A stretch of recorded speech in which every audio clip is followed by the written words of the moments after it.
Start.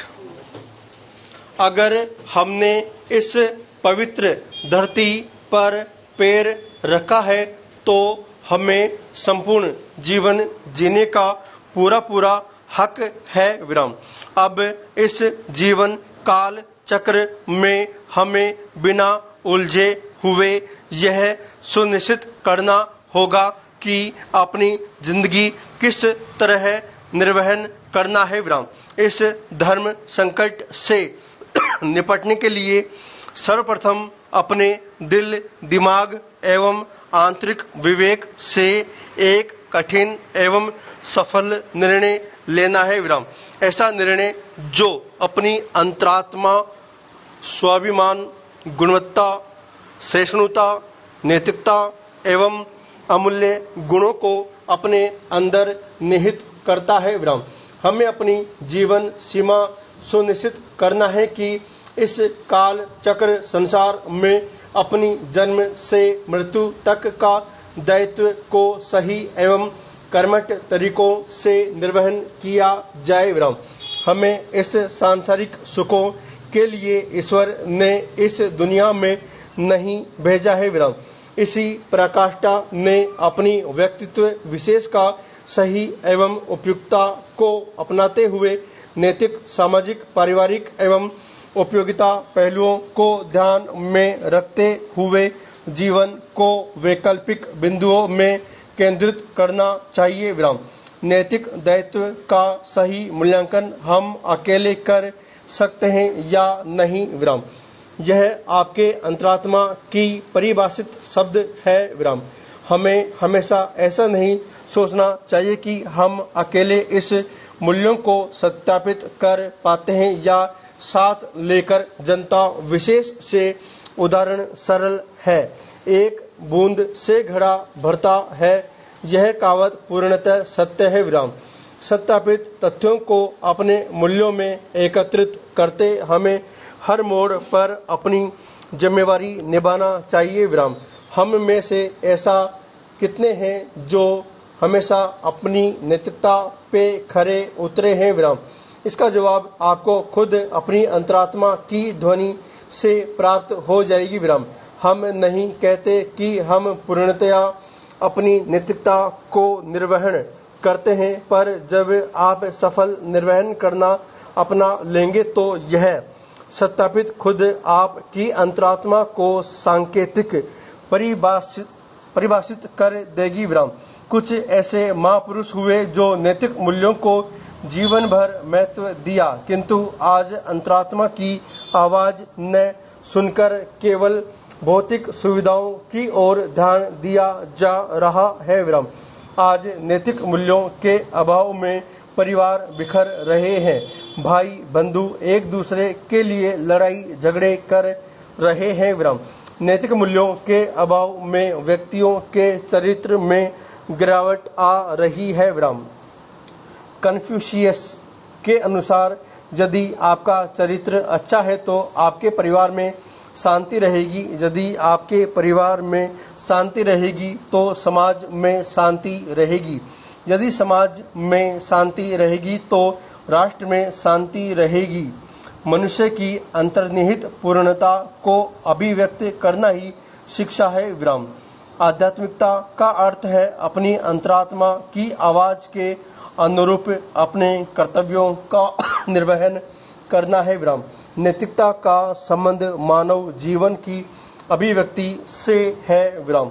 मानव जीवन में नैतिक मूल्यों की आवश्यकता, महत्व, अनिवार्यता व अपरिहार्यता जरूरी है विराम, ताकि वह अपने परिवार के साथ साथ सामाजिक दायित्व को निभा सके विराम। नैतिकता सामाजिक जीवन को सुगम एवं विस्तृत बनाती है विराम। वैदिक मंत्रों में नैतिकता को विशेष महत्व दिया जाता है विराम। आचार संहिता की नैतिकता की परिभाषा है शिक्षा व्यक्ति की अंतर्निहित क्षमता एवं व्यक्तित्व को विकसित करने वाली विधि है। जनता का आशीर्वाद, प्रेम, स्नेह आपको प्रफुल्लित करेगा विराम। यही आपकी सही मूल्यांकन होगा विराम। उदाहरण स्वरूप बताना चाहूंगा विराम। हम एक श्रेष्ठ राष्ट्र निर्माण में अपनी भागीदारी संपन्न कर पाएंगे। विराम। एक पहलू हमेशा हमें आध्यात्मिक चीजों से जोड़ता है जो हमें चेतना एवं स्फूर्ति प्रदान करता है। विराम। हमारी स्वच्छता एवं निर्मलता जो एक श्रेष्ठ राष्ट्र में महत्वपूर्ण है, जो निम्नलिखित कविता में अंतर्निहित है। विराम। दार्शनिकों के अनुसार नीतिशास्त्र आचरण का विज्ञान है। विराम।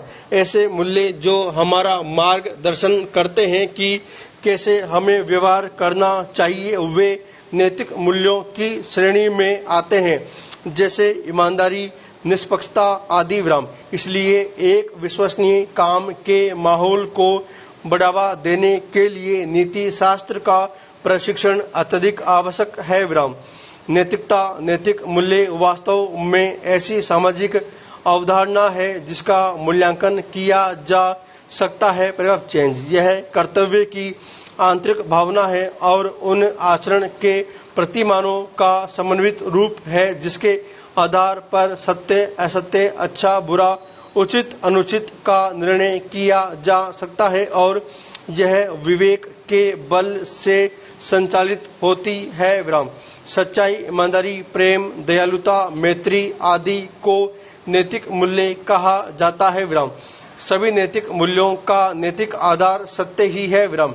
यद्यपि सत्य एक व्यापक दार्शनिक अवधारणा है, लेकिन संक्षेप में इसे वस्तु स्थिति को ज्यों का त्यों कहना कहा जाता है। विराम। मूल्य शब्द से तात्पर्य किसी भौतिक वस्तु अथवा मानसिक अवस्था के उस गुण से है जिसके द्वारा मनुष्य के किसी उद्देश्य अथवा लक्ष्य की पूर्ति होती है। विराम। मूल्यों का व्यक्ति के आचरण, व्यक्तित्व तथा कार्यों पर स्पष्ट प्रभाव पड़ता है। विराम। समाज और व्यक्ति एक दूसरे के पूरक होते हैं। विराम। एक के बिना हम दूसरे के अस्तित्व की कल्पना भी नहीं कर सकते। विराम। मैकाइवर तथा पेज के अनुसार व्यक्ति तथा समाज का संबंध एक तरफ का संबंध नहीं है, इनमें से किसी एक को समझने के लिए दोनों ही आवश्यक है। विराम। अरस्तु के अनुसार मनुष्य एक सामाजिक प्राणी है। विराम। इस बात का सरल अर्थ यह है कि मनुष्य अपने अस्तित्व और विकास के लिए समाज पर निर्भर है। विराम।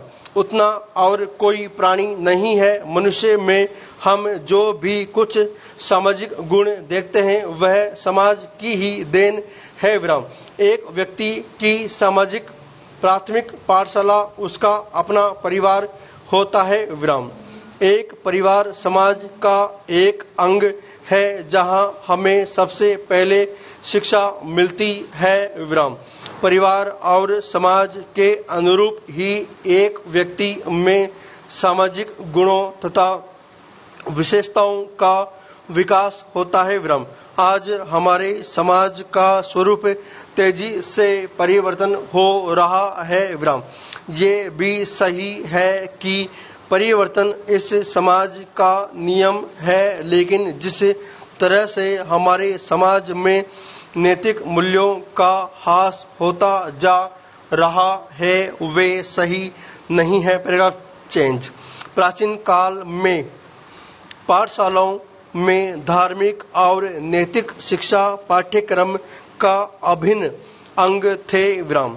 अंग्रेजों ने भारतीय शिक्षा नीति को धार्मिक तथा नैतिक शिक्षा से बिल्कुल अलग रखा। उन्होंने राज्य द्वारा संचालित शिक्षा से बिल्कुल संचालित विद्यालयों में इस शिक्षा को पूर्ण रूप से बंद करके धार्मिक तटस्थता की नीति का अनुसरण किया। विराम।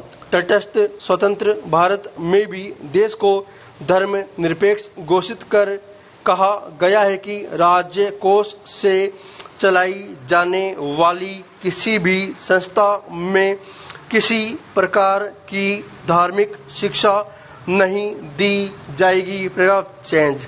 हर्बर्ट के अनुसार नैतिक शिक्षा से पृथक नहीं है। विराम।